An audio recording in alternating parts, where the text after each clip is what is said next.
Menteri Kesehatan Budi Gunadi Sadikin menghapuskan ketentuan pelaksanaan vaksinasi gotong royong berbayar untuk individu.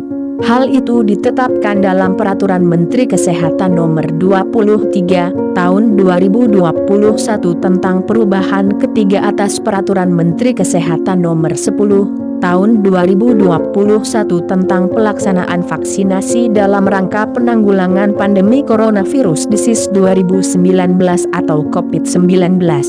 Permenkes tersebut ditandatangani pada 28 Juli 2021.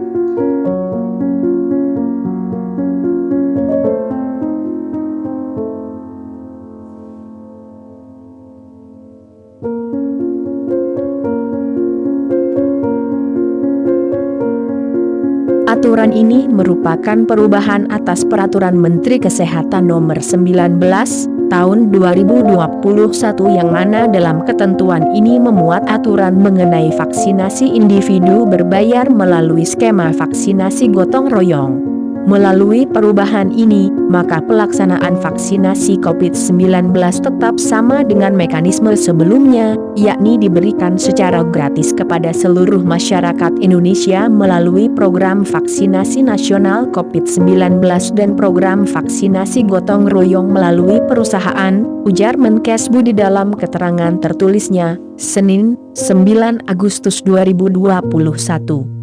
Vaksinasi gotong royong melalui perusahaan hanya menggunakan vaksin Sinopharm dengan sasaran sekitar 7,5 juta penduduk usia di atas 18 tahun.